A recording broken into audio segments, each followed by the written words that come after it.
નમસ્કાર વિદ્યાર્થી મિત્રો, ધોરણ 12 આર્ટ્સ. આજનો મારો વિષય છે ભૂગોળ. તો ભૂગોળને આપણે અંગ્રેજીમાં જિયોગ્રાફી તરીકે ઓળખીએ છીએ. તો આપણે ધોરણ 12માં ભૂગોળનું પ્રથમ યુનિટ છે માનવ ભૂગોળનો પરિચય. તો વિદ્યાર્થી મિત્રો, આપણે ધોરણ 11માં અભ્યાસ કર્યો, જેમાં ભૌતિક ભૂગોળના વિષયમાં તમે વિસ્તૃત જાણકારી પ્રાપ્ત કરી છે. તો ભૂગોળ એ ખૂબ જ ઉપયોગી અને રસપ્રદ વિષય છે.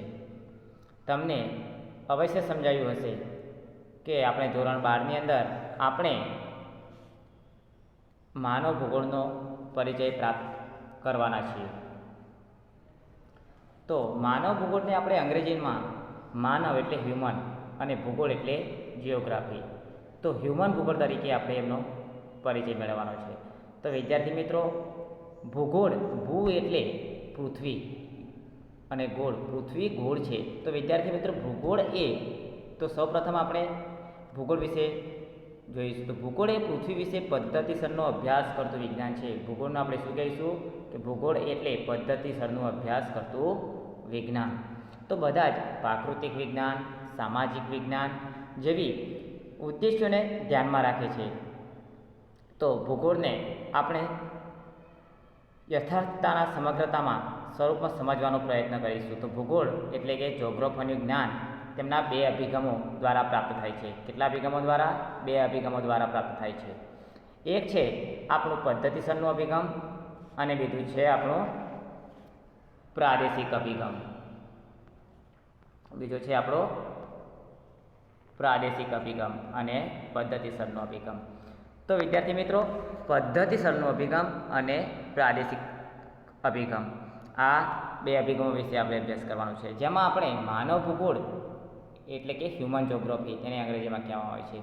તો આ જે પદ્ધતિસરનો અભિગમ અને આ પ્રાદેશિક અભિગમ એ શું છે? પદ્ધતિસર માનવ ભૂગોળના વિષય શાખા છે. માનવ ભૂગોળની વિષય શાખા છે. તો તેમાં માનવી અને પ્રકૃતિ વચ્ચે સતત પરિવર્તનશીલ પ્રક્રિયાઓથી જે સાંસ્કૃતિક લાક્ષણિકતાઓ ઉદ્ભવે છે તેનો અભ્યાસ કરવાનો છે. તો વિદ્યાર્થી મિત્રો, આપણે માનવી એક પ્રકૃતિના રીતે પરિવર્તનશીલ છે. કે પ્રકૃતિ આપણી કેવી છે? પરિવર્તનશીલ છે. કે પ્રકૃતિ દ્વારા આપણે અલગ અલગ પ્રાકૃતિક રીતના આપણે જંગલો છે, કોઈ ડુંગર છે, હરિયાળી, આપણે પદ્ધતિસર અભિગમ અને પ્રાદેશિક અભિગમ વિશે બે આપણા માનવ ભૂગોળની બે વિષય શાખા છે. તો માનવી અને પ્રકૃતિ વચ્ચે સતત પરિવર્તનશીલતા જોવા મળે છે. તેની અંદર સાંસ્કૃતિક લાક્ષણિકતાઓનો પણ ઉદ્ભવ કરવામાં આવે છે. તો આપણે આ ધોરણ 12ની અંદર માનવ ભૂગોળનો અભ્યાસ કરવાનો છે. જ્યારે 15મી સદીના ઉત્તરાર્ધથી 18મી સદીના સમયગાળાના સંશોધન યુગ કહેવામાં આવે છે. 15મી સદીના ઉત્તરાર્ધથી 18મી સદીના સમયગાળાને સંશોધન યુગ કહેવામાં આવે છે. વિદ્યાર્થી મિત્રો, અંડરલાઈન તમે પણ કરતા રહેજો. આ સમયગાળા દરમિયાન શોધ પ્રવાસો દ્વારા વિશ્વના જુદા જુદા પ્રદેશોની વિસ્તૃત માહિતી એકત્ર કરવામાં આવી છે. આજે 15મી સદીના ઉત્તરાર્ધથી 18મી સદીના સમયગાળાને સંશોધન યુગ કહેવામાં આવે છે. આ સંશોધન યુગમાં સમયગાળા દરમિયાન તેની શોધો, પ્રવાસો અને વિશ્વના વિવિધ પ્રદેશોની જુદી જુદી માહિતી એકઠી કરવામાં આવે છે, એકત્ર કરવામાં આવે છે, એકઠી કરવામાં આવે છે, તેને ભેગી કરવામાં આવે છે અને તેના દ્વારા નકશા નિર્માણ કાર્યનો વિકાસ થાય છે. જેમ આ સંશોધન યુગના સમયગાળા દરમિયાન જે શોધો અને પ્રવાસો જેવી અલગ અલગ માહિતીને આપણે એકત્રિત કરીએ છીએ, એકઠી કરીએ છીએ અને તેના દ્વારા આપણે નકશાનો નિર્માણ કાર્યનો વિકાસ થયો તેવું કહેવામાં આવે છે.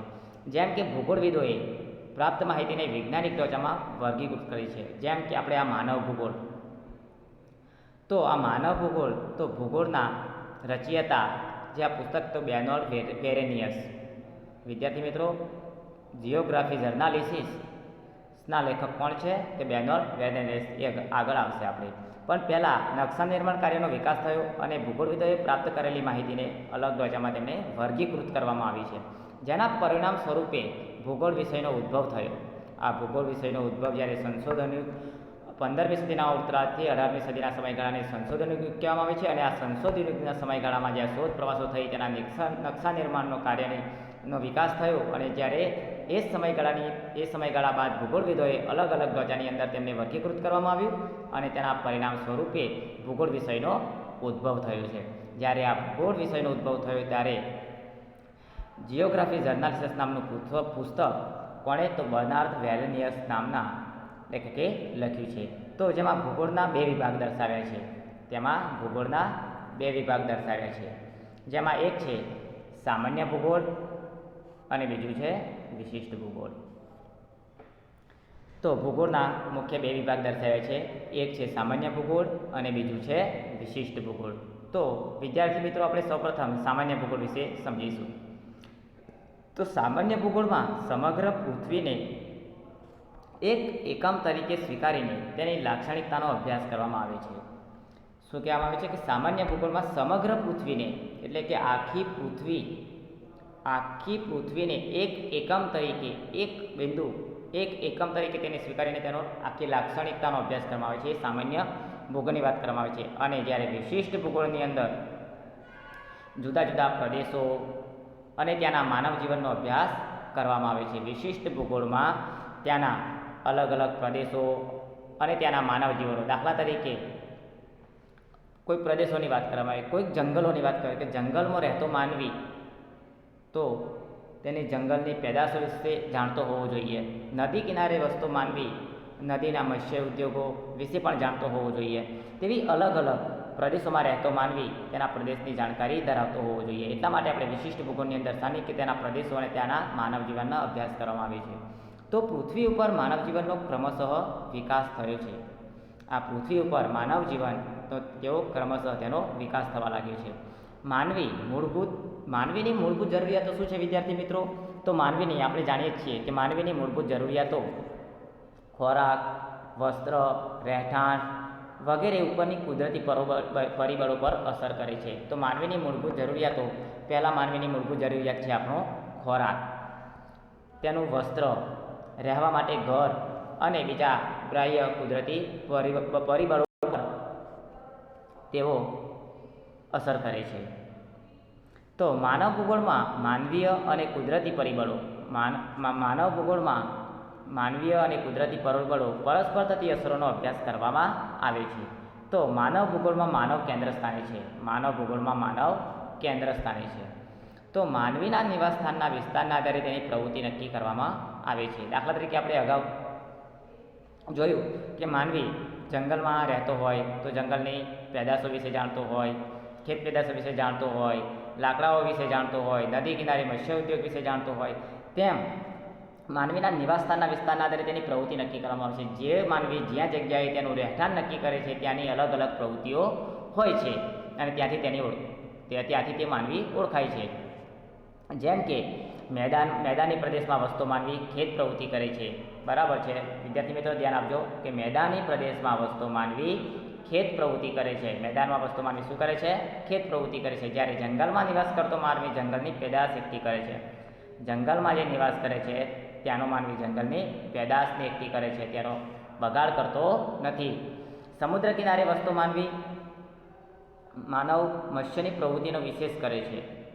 સમુદ્ર કિનારે એટલે કે દરિયા કિનારે જેવું વસતો માનવી શું કરે છે કે મત્સ્યની પ્રવૃત્તિ વિશે કરે છે. આ રીતે માનવી અને પર્યાવરણ વચ્ચેના આંતર સંબંધોની ઉદ્ભવતી પ્રવૃત્તિઓ દ્વારા ભૂગોળનો અભ્યાસ ક્ષેત્ર તૈયાર થયું છે. તો જેમ કે બેનવાર્ડ વેનરિયસે આ બાબતને ધ્યાનમાં રાખીને ભૂગોળ વિષય વસ્તુના મુખ્ય 3 પેટા વિભાગમાં વર્ગીકૃત કરવામાં આવ્યા છે. પહેલું છે એક આપણું ખગોળીય વિષયક લાક્ષણિકતાઓ, બીજું છે સ્થળકીય લાક્ષણિકતાઓ અને ચોથું છે માનવીય લાક્ષણિકતાઓ. તો આપણે ખગોળ વિષયક લાક્ષણિકતાઓ, સ્થળ વિષયક લાક્ષણિકતાઓ અને માનવીય લાક્ષણિકતાઓ. તો આને આપણે શું કહેવામાં આવે છે કે ખગોળ વિષયક લાક્ષણિકતાઓ જે આપણા 3 પેટા વિભાગ પાડવામાં આવે છે ભૂગોળ અભ્યાસ ક્ષેત્રમાં, તો તેમાં ભૂગોળ સંકલિત કરવામાં આવ્યું, તેનું અનુભવિક કરવામાં આવ્યું અને તેનું વ્યવહારિક વિજ્ઞાન છે એ રીતના ઓળખવામાં આવે છે. સૌપ્રથમ આપણે ભૂગોળને શું કરવામાં આવે છે? સંકલિત વિજ્ઞાન સંકલિત કરવામાં આવે છે, તેનું અનુભવિક કરવામાં આવે છે અને તેનું વ્યવહારિક એટલે કે પ્રેક્ટિકલી, તો આ પ્રેક્ટિકલી વિજ્ઞાન કહેવામાં આવે છે. તો ભૂગોળ એ પૃથ્વી સપાટી પર આવેલા વિભિન્ન તત્વો, ભૂગોળની પૃથ્વી સપાટી પર આવેલા વિવિધ તત્વો અને પાસાનો માનવ સંદર્ભમાં અભ્યાસ કરે છે. કયા ભૂગોળ એ આ પૃથ્વી સપાટી પર આવેલા તત્વો અને તેના પાસાઓ છે, આના સંદર્ભમાં ભૂગોળ અભ્યાસ કરે છે. અને જ્યારે પૃથ્વી સપાટી પર પ્રાપ્ત બધા જ તત્વોની ઉત્પત્તિને આધારે બે વર્ગમાં વહેંચવામાં આવે છે. એક તો વિદ્યાર્થી મિત્રો પ્રાકૃતિક એટલે કે ભૌતિક તત્વો, પ્રાકૃતિકનો બીજો અથવા તેને શું કહેવામાં આવે છે? ભૌતિક તત્વો. અને બીજું છે માનવીય એટલે કે સાંસ્કૃતિક તત્વો. પ્રાકૃતિક એટલે તેના ભૌતિક તત્વો, જેમ કે આપણે આ બાહ્ય વાતાવરણની અંદર આપણે દેખીએ છીએ કે જંગલો છે, આ વાતાવરણ આજુબાજુના ઝાડ છે, નદી કિનારા છે, જેવા પ્રદેશો છે, એ બધું આપણે પ્રાકૃતિક તત્વો એટલે કે ભૌતિક તત્વોમાં તેનો સમાવેશ થાય છે. જ્યારે માનવીય એમાં સાંસ્કૃતિક તત્વોનો સમાવેશ થાય છે. માનવ શું કરે છે? માનવ સાંસ્કૃતિક તત્વોનો વધારે ઉપયોગ કરે છે, જેમ કે અલગ અલગ શિલ્પ સ્થાપત્યો જેવા અલગ અલગ તત્વોનો તેનો ઉપયોગ કરવામાં આવે છે. જેમ આ તત્વોના આધારે ભૂગોળની મુખ્ય બે શાખાઓ પડે છે, એક પ્રાકૃતિક ભૂગોળ અને બીજું છે માનવ ભૂગોળ. પ્રાકૃતિક ભૂગોળને આપણે ભૌતિક ભૂગોળ તરીકે ઓળખવામાં આવે છે અને માનવ ભૂગોળને અંગ્રેજીમાં હ્યુમન જ્યોગ્રાફી તરીકે ઓળખવામાં આવે છે. તો આપણે પ્રાકૃતિક ભૂગોળ અને માનવ ભૂગોળમાં જ્યારે 19મી સદીમાં પ્રાકૃતિક ભૂગોળ અને ભૂસ્વરીય ભૂગોળની નામના શાખાનો વિકાસ થયો. 19મી સદીમાં પ્રાકૃતિક ભૂગોળ એટલે કે ભૂસ્વરૂપીય ને ભૂગોળ નામની શાખાનો વિકાસ થયો છે. પરંતુ તેની પ્રતિક્રિયા રૂપે કેટલાક ભૂગોળવિદોએ માનવી અને પર્યાવરણ વચ્ચેના પારસ્પરિક સંબંધોના અભ્યાસને ખૂબ જ મહત્ત્વ આપ્યું છે. તેના પરિણામે માનવ ભૂગોળ શાખાનો ઉદ્ભવ થયો કહેવામાં આવે છે. વિદ્યાર્થી મિત્રો, માનવ ભૂગોળ શાખાનો ઉદ્ભવ ક્યારે થયો? આ પણ પ્રશ્ન પૂછાયો છે. તો ક્યારે? કે જ્યારે માનવી અને પર્યાવરણ વચ્ચે જ્યારે પારસ્પરિક સંબંધનો અભ્યાસ ખૂબ મહત્ત્વનો આપ્યો છે, પણ તેને ઘણા બધા ભૂગોળવિદોએ તેની પ્રતિક્રિયા રૂપે સમજાવવામાં આવ્યું છે. ત્યારે માનવ ભૂગોળનું પ્રથમ સોપાન કયું છે? તો માનવ ભૂગોળનું પ્રથમ સોપાન છે માનવ એ પૃથ્વીનો અભ્યાસ એ માનવ ભૂગોળનું પ્રથમ સોપાન છે. માનવીના ઘર તરીકે પૃથ્વીનો અભ્યાસ એ માનવ ભૂગોળનું પ્રથમ સોપાન છે. તો માનવ ભૂગોળના 3 બાબતોના અભ્યાસને આપણે મહત્ત્વ આપીએ છીએ. તો પહેલું છે આપણું પ્રાકૃતિક તત્વો અને માનવ જગતનો વચ્ચેનો સંબંધ. પહેલું છે આપણું પ્રાકૃતિક તત્વો અને માનવ જગત વચ્ચેનો સંબંધ. બીજું છે માનવ પ્રવૃત્તિઓનું સ્થાનિક વિતરણ અને તે પ્રવૃત્તિઓ થયા પાછળના કારણો. ત્રીજું છે કે વિશ્વના જુદા જુદા સામાજિક આર્થિક ભિન્નતાઓનું અધ્યયન. તો આપણને આ 3 બાબતો ધ્યાનમાં છે. તો માનવીની બધી જ વિકાસાત્મક ગતિવિધિઓ પર ભૌતિક પર્યાવરણની અસર થાય છે. માનવીની બધી જ વિકાસાત્મક ગતિવિધિઓ પર ભૌતિક પર્યાવરણની અસર થાય છે. માનવીની જે બધી જ વિકાસાત્મક ગતિવિધિઓ થાય છે તેના ઉપર સામે ભૌતિક પર્યાવરણની અસર જોવા મળે છે. તો ભૌતિક પર્યાવરણ સાથે અનુકૂળ સાધીને સાંસ્કૃતિક પર્યાવરણની રચના થાય છે. શાની સાથે? કે ભૌતિક પર્યાવરણ સાથે તેનું અનુકૂલન સાધીને સાંસ્કૃતિક પર્યાવરણની રચના કરવામાં આવે છે. તો માનવ અને પર્યાવરણ વચ્ચેના આંતર સંબંધો કેવા લાગે છે? આપણને ગતિશીલ લાગે છે. તો પ્રાકૃતિક તત્વો અને માનવ જગત વચ્ચેનો સંબંધ, સાંસ્કૃતિક પર્યાવરણના ઉદ્ભવ થવાના કારણો, વિશ્વના જુદા જુદા પ્રદેશોની સામાજિક અને આર્થિક ભિન્નતાઓ, માનવીની સાંસ્કૃતિક અને આર્થિક પ્રવૃત્તિઓ વગેરે પાસાઓનો અભ્યાસ માનવ ભૂગોળ દ્વારા થાય છે.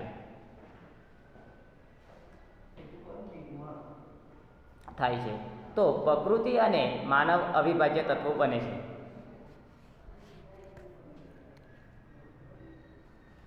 બને છે વગેરે. વિશ્વના જુદા જુદા પ્રદેશોમાં સામાજિક અને આર્થિક ભિન્નતાઓ, માનવીની સાંસ્કૃતિક અને આર્થિક પ્રવૃત્તિઓ વગેરે પાસાઓનો અભ્યાસ માનવ ભૂગોળ દ્વારા થાય છે. તો વિદ્યાર્થી મિત્રો, પ્રકૃતિ અને માનવ અવિભાજ્ય તત્વો છે. પ્રકૃતિ અને માનવ એ કેવા છે? અવિભાજ્ય તત્વો છે. તો બંનેની સમગ્રતાની દ્રષ્ટિએ સમજવાનો પ્રયત્ન માનવ ભૂગોળ કરે છે. તો પ્રસિદ્ધ ફ્રેન્ચ ભૂગોળવેતા જીન બ્રુસે, પ્રસિદ્ધ ફ્રેન્ચના ભૂગોળવેતા કોણ છે? ફ્રેન્ચના તો જીન બ્રુસે માનવ ભૂગોળની વ્યાખ્યા આપતા કહ્યું છે, માનવ ભૂગોળની વ્યાખ્યા આપતા કહ્યું છે કે માનવ ભૂગોળ એ એવા બધા જ તત્વોનો અભ્યાસ કરે છે. જીન બ્રુસ શું કહે છે કે માનવ ભૂગોળ એવા બધા જ તત્વોનો અભ્યાસ કરે છે જે માનવીની ક્રિયા પ્રતિક્રિયા દ્વારા પ્રભાવિત થાય છે. ફ્રેન્ચ નામના ભૂગોળવેત્તાએ જીન બ્રુસે માનવ ભૂગોળની વ્યાખ્યા આપતા કહ્યું છે કે માનવ ભૂગોળ એવા બધા જ તત્વોનો અભ્યાસ કરે છે કે જે માનવીની ક્રિયા અને પ્રતિક્રિયા દ્વારા પ્રભાવિત થાય છે. તો વિદ્યાર્થી મિત્રો, આપણે માનવ ભૂગોળની વ્યાખ્યા વિશે સમજ્યા. હવે બીજી આપણે તેમના ઘણા બધા ભૂગોળવેતાઓ આપણને જોવા મળશે. તો માનવ ભૂગોળની વ્યાખ્યાઓ વિશે તો સૌપ્રથમ ફ્રેડેરિક રેટરઝેલ, તેમણે વ્યાખ્યા આપી છે કે માનવ સમાજ, અહીંયા તેમના ફોટોગ્રાફ સાથે આપણને ભૂગોળવેતાને આપણે ઓળખીશું કે ફ્રેડરિક રેટઝેલ માનવ સમાજ અને પૃથ્વીની પ્રાકૃતિક તત્વો વચ્ચેનું સંબંધોનું સંયોજિતનું અધ્યયન એટલે માનવ ભૂગોળ કરે છે. બીજી વ્યાખ્યા છે આપણે કે માનવ ભૂગોળ એ અસ્થિર પ્રવૃત્તિ અને ક્રિયાશીલ માનવી વચ્ચેના પરિવર્તનશીલ સંબંધોનું અધ્યયન છે. એ કુમારી કેલન્સી સેમ્પલ નામને વ્યાખ્યા આપી છે. ત્રીજું છે કે આપણી પૃથ્વીને નિયંત્રિત કરનારા ભૌતિક નિયમો દ્વારા પૃથ્વી ઉપર રહેનારા સજીવો રહેલ વચ્ચેના સંબંધોને સંયોજિત જ્ઞાનમાંથી ઉત્પન્ન સંકલ્પના એટલે માનવ ભૂગોળ. એ પોલ વિડાલ ડેલા બ્લાસ નામના ભૂગોળવિદતાએ વ્યાખ્યા આપી છે. જ્યારે છેલ્લા છે આપણા એર્સવર્થ હેન્ટિંગ્ટન, કે તેમણે ભૂગોળ એટલે કે ભૌગોલિક પર્યાવરણ તથા માનવીની ક્રિયાઓના પરસ્પર સંબંધનો અભ્યાસ એટલે માનવ ભૂગોળ. તો વિદ્યાર્થી મિત્રો, આપણે આ ભૂગોળની વ્યાખ્યાઓ સમજ્યા. હવે આપણે એરિસ્ટોટલ, બકલ, હમ્બોલ્ટ, રીટર વગેરે વિદ્વાનોએ ઇતિહાસ ઉપર ભૂમિના પ્રભાવને મહત્ત્વ આપ્યું છે. કયા કયા? એરિસ્ટોટલ, બકલ, હમ્બોલ્ટ, રીટર આ વગેરે વિદ્વાનોએ ઇતિહાસની ભૂમિનો પ્રભાવને મહત્ત્વ આપ્યું છે. ત્યાર પછી રેટઝેલ, કુમારી એલન સેમ્પલે ભૌતિક પર્યાવરણ દ્વારા માનવ ક્રિયાને કેવી રીતે પ્રભાવિત કરે છે તે સમજાવ્યું છે. જ્યારે હેંગિસ્ટને સમાજ, સંસ્કૃતિ અને ઇતિહાસ ઉપર આબોહવાના પ્રભાવને સમજાવ્યું છે.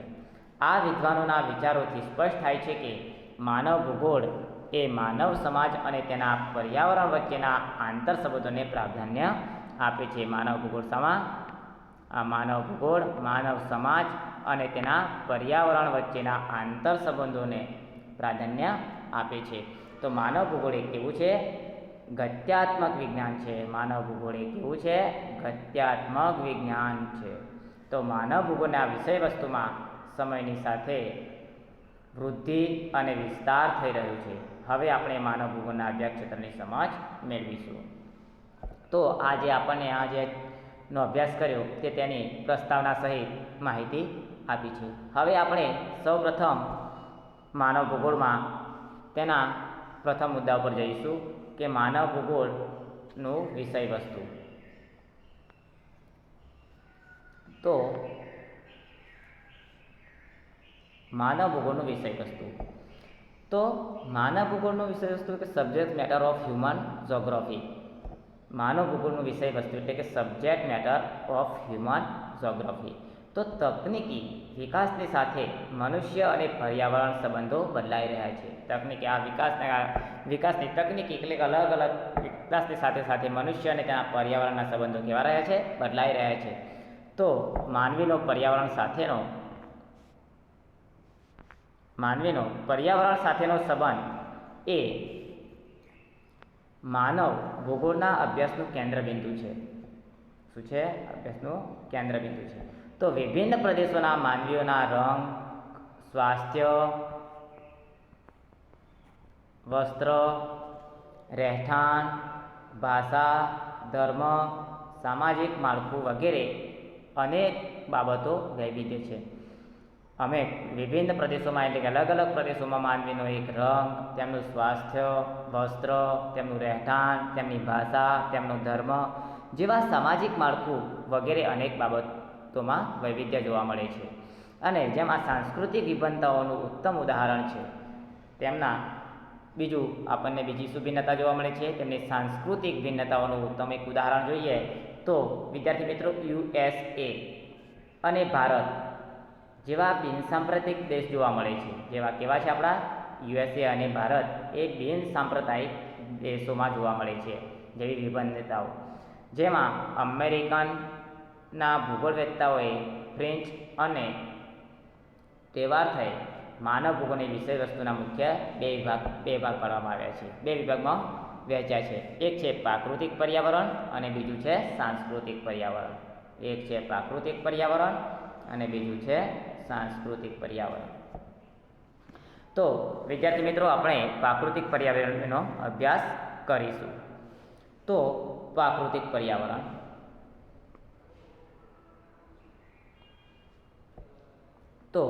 પ્રાકૃતિક પર્યાવરણમાં ભૂપૃષ્ઠ, જળ પ્રણાલી, જમીન, વનસ્પતિ, ખનિજો, આબોહવા વગેરે કુદરતી તત્વોનો સમાવેશ થાય છે. પ્રાકૃતિક પર્યાવરણની અંદર ભૂપૃષ્ઠ, જળ પ્રણાલી, જમીન, વનસ્પતિ, ખનિજો, આબોહવા વગેરે કુદરતી તત્વોનો સમાવેશ થાય છે. ત્યારબાદ આપણે સાંસ્કૃતિક પર્યાવરણ. તો સાંસ્કૃતિક પર્યાવરણની અંદર આપણે વસ્તી, વસાહતો,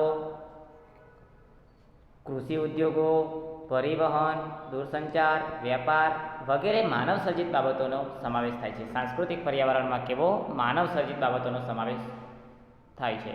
જેમ કે વસ્તી, વસાહતો, કૃષિ ઉદ્યોગો, પરિવહન, દૂરસંચાર, વેપાર વગેરે.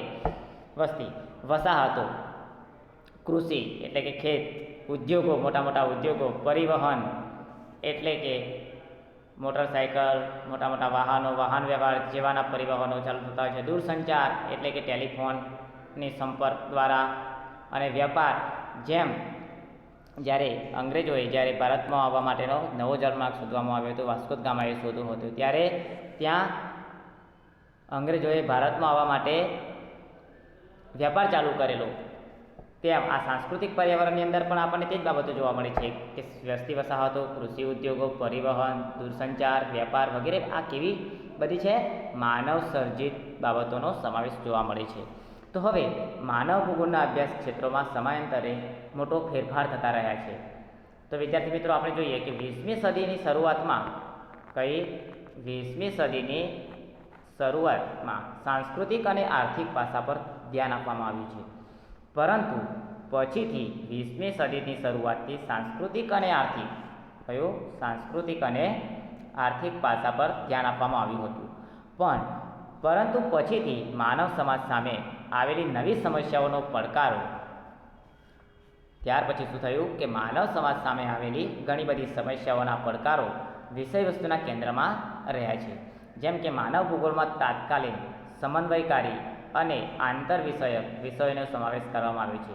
જેમ કે આપણે અર્થશાસ્ત્ર, ઇતિહાસ, વસ્તી વિજ્ઞાન, કૃષિ વિજ્ઞાન, સમાજશાસ્ત્ર, આંકડાશાસ્ત્ર, રાજ્યશાસ્ત્ર વગેરે વિષયો સાથે માનવ ભૂગોળ અનુબંધ અને સહસંબંધ ધરાવે છે. તો માનવ ભૂગોળના અભ્યાસ ક્ષેત્રમાં સમાવિષ્ટ મહત્વના પાસા આપણે જોઈશું. તો કયા આપણે પાસાઓ જોવાના છે વિદ્યાર્થી મિત્રો? તો પહેલું છે કે માનવીની ઉત્પત્તિ અને તેની પ્રજાતિઓ અને પૃથ્વી પર માનવ પ્રજાતિઓનું સ્થાયીકરણ.